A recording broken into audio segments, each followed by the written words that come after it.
Hey, everybody. I hope you're having a great day. This is Task 2, English Bill of Rights. So, in this task, your goal is to complete this set of worksheets here, this Task 2, English Bill of Rights sheet. So, we've got a couple of different graphic organizers for this, and you're going to work your way through the slideshow and fill that out as we go. So make sure you do that. So let's go ahead and get started. I'm going to present mode here. All right, so let's look at where we've been. So task 1 dealt with the Magna Carta. Remember, King John, he wasn't a very good. He was wasn't a very good king. He kind of abused his power, and so his nobles went to him and they forced him to sign what they called the Magna Carta. And what was in the Magna Carta? Well, it's basically stated that the king had to follow the law. He could no longer just do whatever he pleased, because he did have that opportunity, but he abused that power. So they said no more. So first of all, it did say the king had to follow the law, and that certain rights could not be taken away from the nobles. So essentially, the Magna Carta, the king said that the king had to follow the law. He could no longer just do as he pleased. There were some things. If the king wanted to do something, he did have to work with his nobles in order to accomplish that. He couldn't do his own thing on his own.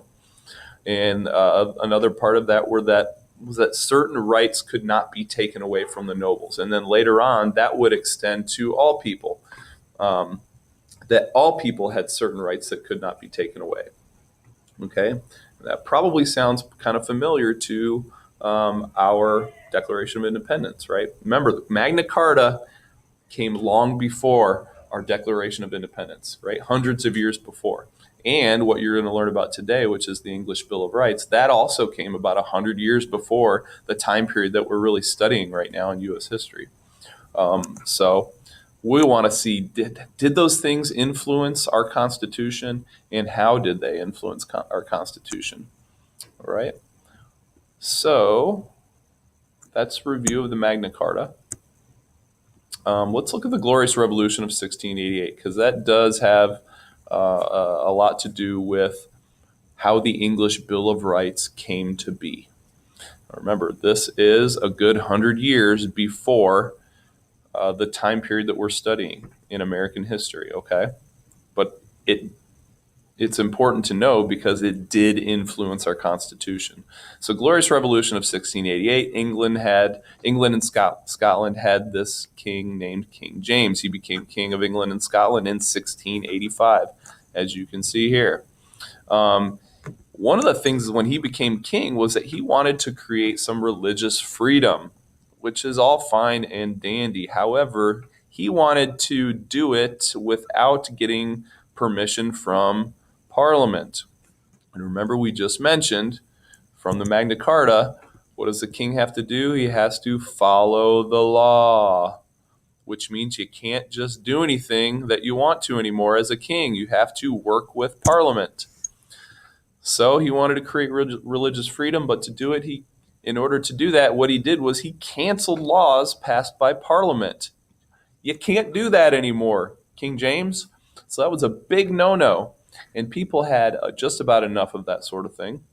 And so they decided that they wanted to get rid of him. Well, his nephew, King James' nephew, his name was William. And some people in Parliament said, well, we'd rather have William as a king. So they went and talked to William, and they said, we'd rather have you as a king. King James is abusing his power. He's just canceling laws that the Parliament passes, and that's not okay. And William said, okay. William brought his army over, and King James kind of ran away. What did William do? Well, he married King James's daughter, and they were to become the new king and queen. Okay. Now, part of that deal was that if they wanted to become king and queen, they had to agree to the English Bill of Rights. Okay, right here. Okay, so they wanted that power. They wanted to be king and queen, but they had to agree with the English Bill of Rights and they had to sign it. Now, Parliament made them do this because they wanted to make sure that any king or queen in the future would never abuse their power again, like King James did. Okay, so take a minute. You can pause this if you want to fill in this section of your task 2. So go ahead and do that. When you're done, continue to the next page, and I'm going to talk about the rights guaranteed by the English Bill of Rights.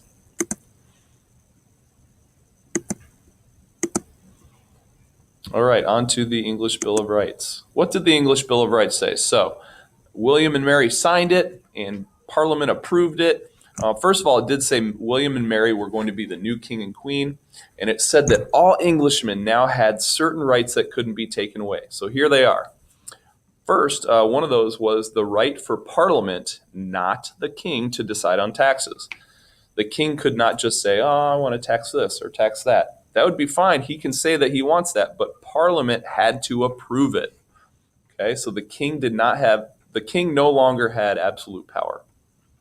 Next, the Parliament had the right to hold fair elections without the king interfering. So the king couldn't say, I think that person should win the election, and then suddenly they win it. No, the king could not interfere in the elections. Also, another thing was the right for citizens to petition the king without being punished. So if they had something against the king they wanted to say, they had the right to do that, thanks to the English Bill of Rights. All right. Hopefully some of this is sounding familiar. Also, the right for members of Parliament to have freedom of speech, to speak freely. All right. Freedom of speech. This is 100 years before the time period we're talking about, you guys, and they're talking about freedom of speech, even if it's about the king. The right for people to not be punished. This is another one of those rights. Right for people to not be punished too severely or to be fined more than is fair. So if you break the law, the punishment should be equal to what the crime was. So if you steal something, you probably shouldn't be thrown in jail the rest of your life. So the punishment had to be appropriate for whatever the crime was. That was a new right for the people. Also, the right to a trial. Down here, you can see at the bottom, people should not be punished for a crime unless they first get a trial to determine if they were guilty or innocent. I think we can all agree about that. Now, a lot of that might sound familiar because, yes, a lot of those ideas are in our own United States Bill of Rights. It's in our Constitution. Okay, so take a moment and enter in what we just talked about. Enter that into this section here.